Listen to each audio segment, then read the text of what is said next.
E como que você enxerga a criação hoje dos pais que têm medo de ser pai, medo de ser mãe? E que medo que é esse?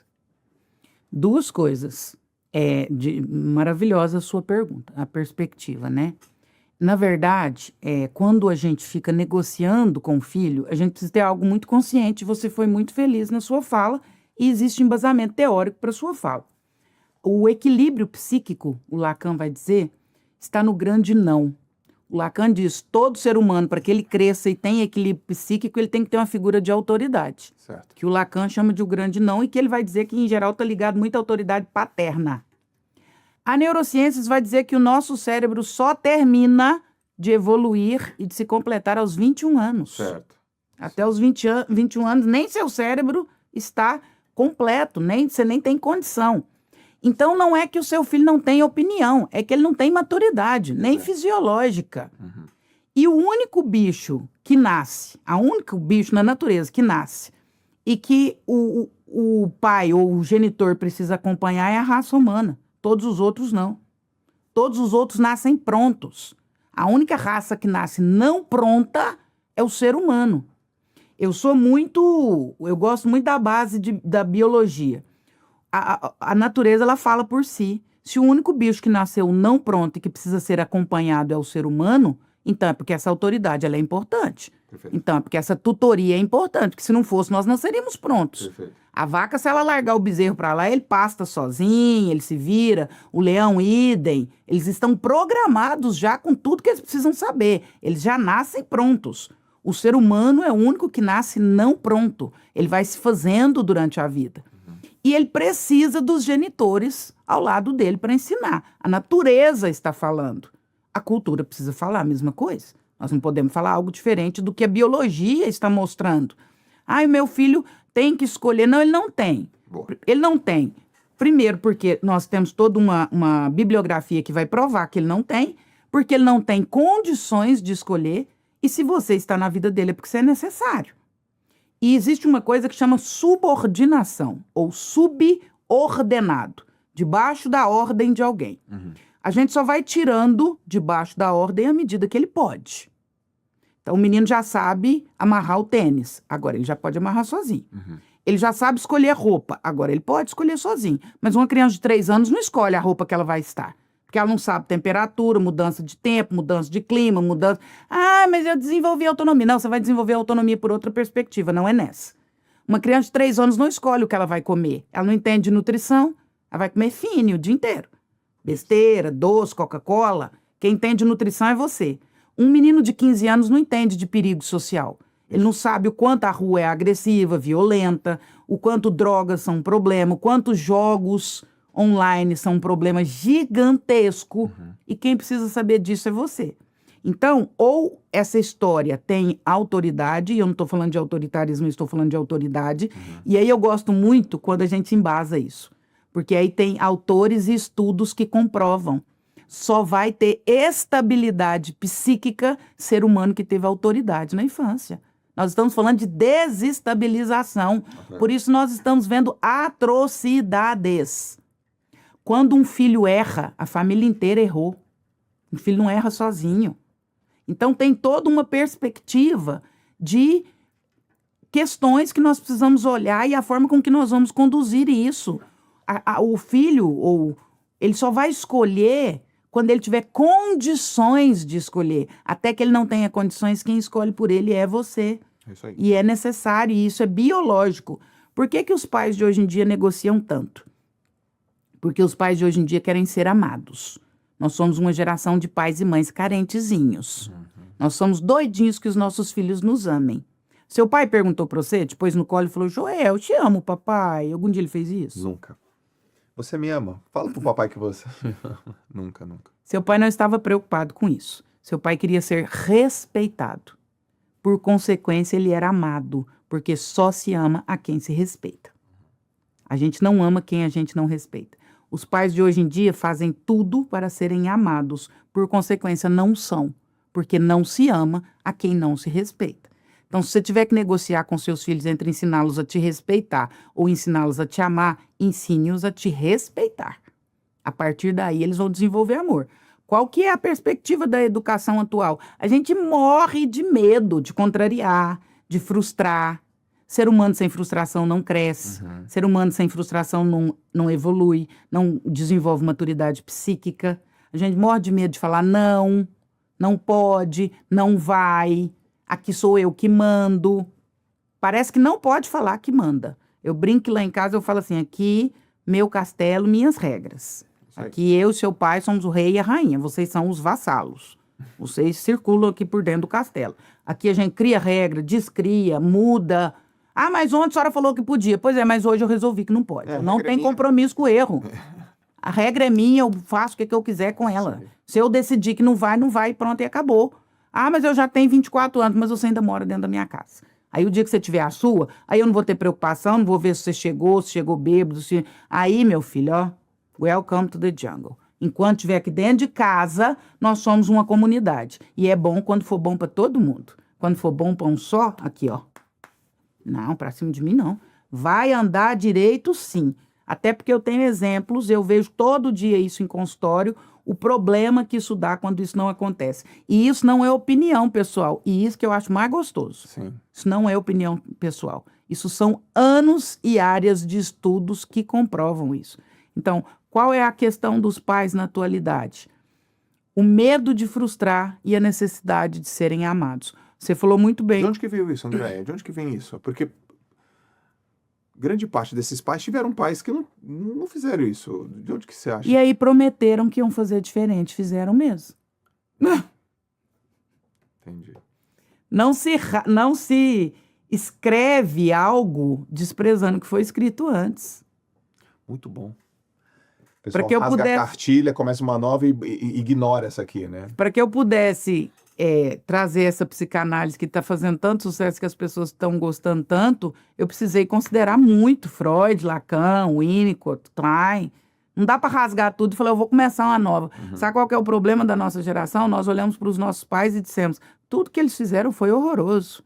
Eu vou fazer totalmente diferente. Parabéns, fez mesmo, só que deu tudo errado. Deu tudo errado. Porque eu brinco que os nossos pais, eles criaram uma geração bem traumatizada. Porque nós não tínhamos afeto, beijo, carinhos, conselhos, mas criaram uma geração viável. A gente quis tirar carteira, a gente quis sair de casa, a gente quis comprar carro, a gente quis casar, a gente quis ter filho. Uhum. Eles permitiram que em nós continuasse existindo o desejo. O que acontece com essa geração Muito forte atual? isso. Que legal isso, é verdade. Essa geração atual falta desejo. Sabia? E aí desejo, ele não permeia só a questão sexual. Aliás, ele vai bem além disso. Libido não é só sobre sexo. Libido é tudo na vida. Literal, tesão. Tesão. Acordar da cedo, vida. ganhar dinheiro, eu quero ter um carro bom, eu quero viajar, eu quero conhecer lugares, eu quero comer uma comida boa. Isso é desejo. O Freud vai dizer, quando o princípio do desejo diminui, você começa a morrer. Aí eu baixo pulsão de vida e aumento pulsão de morte. Olha o problema. Quando diminui o desejo, a pulsão de vida diminui e a pulsão de morte aumenta. Sabia que essa é a geração que menos faz sexo nos últimos anos? Não sabia. Menos faz sexo. Até com isso eles são desinteressados. Porque o desejo permeia todas as áreas da nossa vida. O seu pai te dava um rala, você falava assim, nossa, não vejo a hora de eu ter meu dinheiro, alugar meu Quero ir apartamento. embora. Pô, vou embora. Você, pô, vou... Mas por que eles não têm desejo, Joel? Porque a gente não deixa eles desejar. Seu filho tem uma cama de casal desde os 8 anos. Um ar-condicionado num quarto, um celular de última geração com iFood. Ele vai desejar o quê? Já tem tudo. O que gera o desejo? A falta. A falta. Se não existe falta, não existe desejo. Se não existe desejo, não tem pulsão. Se não tem pulsão, não tem vida. Olha que coisa interessante que você disse. O mundo tá com facilidades, tá abundante, as coisas são mais simples, mais práticas, e isso que era para facilitar a vida das pessoas, se não tiver um elemento aqui de consciência, piora. É. Piora. Mas não veio para facilitar, veio. Mas se você não tiver critério para trabalhar isso aqui, botar limite, botar regra, piora. Eu quero te contar uma história também que a Lala está aqui e a gente estava em 2024 a gente foi passar férias Onde foi, amor? Punta Cana. Era o resort do Bob Esponja. Vamos lá. A gente foi até Punta Cana. Eu, Larissa, meus filhos, minha sobrinha, a babá, meu sogro e minha sogra. Vamos passar aqui uma semana em Punta Cana. Foi legal, gostoso, a gente tava lá. Aí brincava, os meninos se divertiam. E aí eu fui pegar um café da manhã, André. E peguei lá o ovo. Quando eu voltei, eu passei numa mesa, tinha uma criança com um tablet, assim, na mesa, assim. Um pai, uma mãe e uma outra bebezinho, 10 meses no máximo, e um celular na frente dela. E eu passei, eu vi aquela cena, eu falei, nossa. Eu vi o menino devia ter uns 6 anos, meu filho tinha 4. Sentei com a Larissa, eu fiquei assim, amor, vi uma cena aqui agora, ali do lado. Caramba, eu vou ficar muito pé da vida comigo se eu deixar isso acontecer com o João daqui a 2 anos. Então, eles não vão ter tablet, eles não vão ter... E tudo aquilo sobre tela que a gente já tinha isso muito claro. Aí eu parei para prestar atenção. Comecei a olhar em todas as mesas. Tablet, eu não tinha percebido. Tablet, celular, tablet, celular, tablet, celular. E aí tinha uma mesa específica que o pai, eu acredito que o pai estava trabalhando. Ele estava assim no telefone, trabalhando, e o menino pegava uma balinha, uma só, e colocava na mesa assim. Pai! E o pai não via. Tinha umas 50 balinhas. Nossa. Eu bati uma foto. Eu não bati foto da criança e nem do pai, eu só bati a foto da mesa com bala. E eu falei, eu também, se isso acontecer, eu também vou me arrepender. E naquele dia eu tomei uma decisão com a Larissa, que foi uma decisão irreversível. A gente toma uma decisão e não volta atrás. Não tem celular na mesa. Nossos filhos não usam tela, mas não é nem eles, nem a gente. É, exatamente. Então o celular não fica na mesa, no café da manhã, no almoço e na janta. E os meninos criam, conversam, a gente conversa, a gente não pega, o telefone fica assim, em outro lugar. Foi difícil no primeiro dia, foi difícil no segundo dia, porque, pô, a gente tava o tempo todo no telefone. Foi difícil, foi muito difícil. Eu fiz um vídeo sobre isso. Falei, gente, tomei essa decisão. Aí a turma, vou tomar essa decisão junto. E também tomou essa decisão. Porque o tablet é a facilidade. Uhum. O celular é a facilidade. Eu sei que ter filho pequeno, sabe, tem um monte de... Poxa, tem um monte de coisa, tem muita dificuldade, é um agito. Eu queria que você falasse um pouco sobre as facilidades. A minha cabeça foi assim, eu vi aquela cena, foi chocante pra mim. Eu tomei uma decisão, porque eu olhei pro futuro e eu falei, eu vou ficar muito chateado se isso acontecer com os meninos. Então a gente resolveu em nós primeiros. Conta um pouco sobre a facilidade que tem no mundo e o que isso provoca na mente, porque você é especialista em mente. Uhum. E diferencia pra mim a mente do cérebro, Ótimo. tá? Inclusive, esse diferenciar mente e cérebro foi a minha tese de doutorado. Ah, foi? A diferença entre mente e cérebro. A questão das facilidades, né? Eu hoje até gravei um vídeo sobre isso. Eu falei que eu descobri um novo diagnóstico, TPP, transtorno de pais preguiçosos.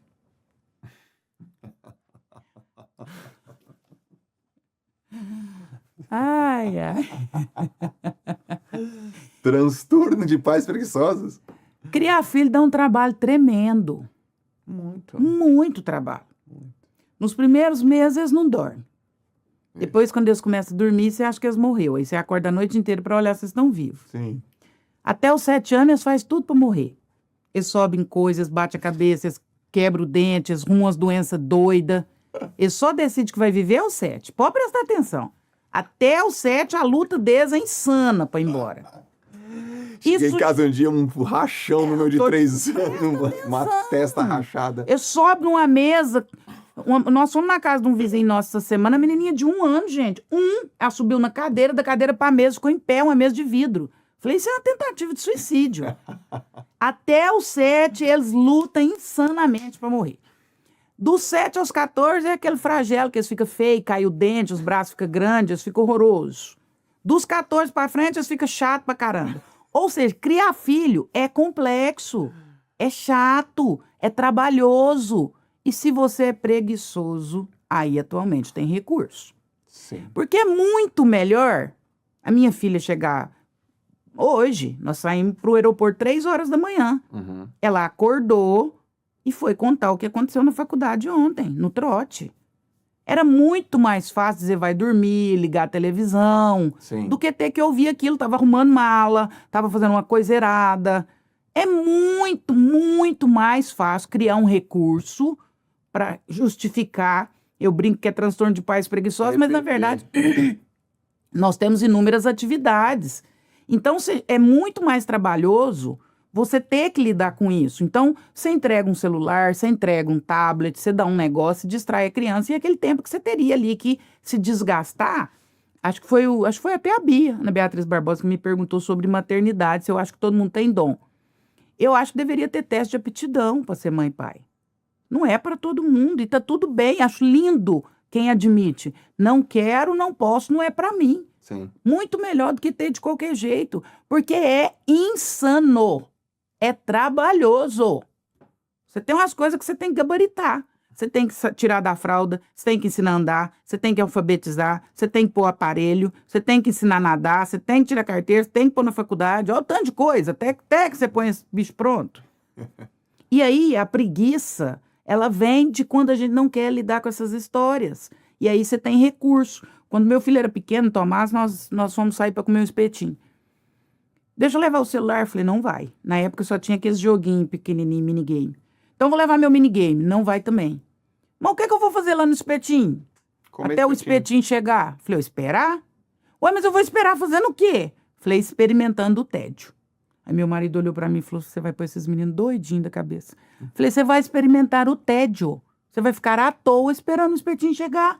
Você sabe por quê? Porque o dia que você entrar na faculdade, seu professor te der um livro dessa grossura, se você não tivesse acostumado com o tédio, você não consegue ler? Boa. Como que você vai se formar, moço?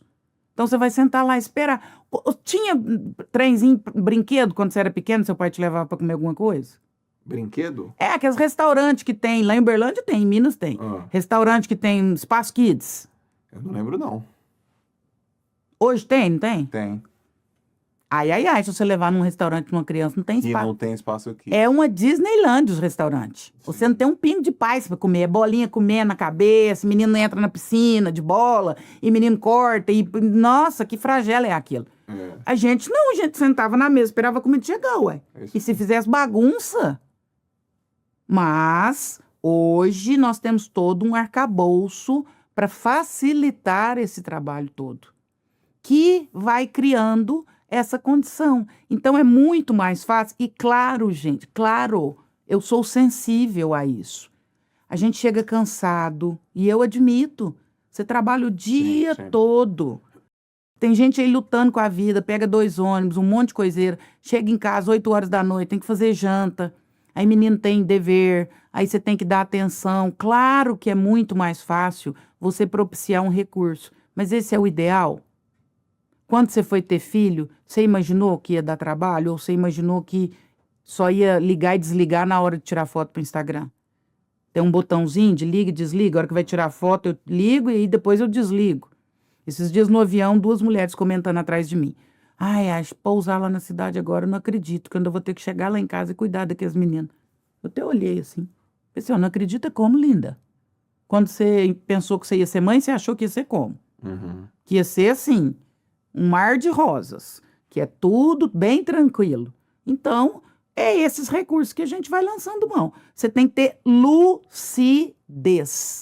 Se você entrar nessa viagem, entra lúcido. Vai ser maravilhoso? Vai ser maravilhoso. Você vai ter prazer lá na frente? Como bem você diz, o trabalho devolve. Uhum. Você vai um dia chegar e vai ter muito orgulho dos seus filhos. Sim. Isso vai acontecer. Mas até lá é, suor. Muita coisa vai ter que acontecer nesse entorno, nessa história. E aí, se a gente for abrir mão, eu digo o seguinte, Joel, educar dá trabalho. Não educar dá trabalho a vida toda. Educar dá trabalho por um tempo, por alguns anos. Mas essa educação, né, vale a pena, né? Esse investimento é de longo prazo, porém vale a pena. Um pai e uma mãe que não educam não tem sossego nem para morrer. É verdade. Você não tem paz para descer a sepultura do que você está deixando em cima da terra. É verdade. Eu tenho exemplos do lado da minha casa. É sofrido. Quando a gente não atua, A gente vai sofrer e vai... Filho, depois de certa idade, ou você aplaude ou você chora. Você escolhe aí qual que é a sua perspectiva. Ou você vai aplaudir ou você vai chorar. Então, escolha É verdade. a parte difícil, os anos difíceis, para depois você ter paz. E vai durar pouco. 21 anos, eles estão indo embora, eles vão viver a vida deles, já era. Dura pouco. Uhum. Filho é um projeto de médio prazo, curto, médio, no máximo. Daqui a pouco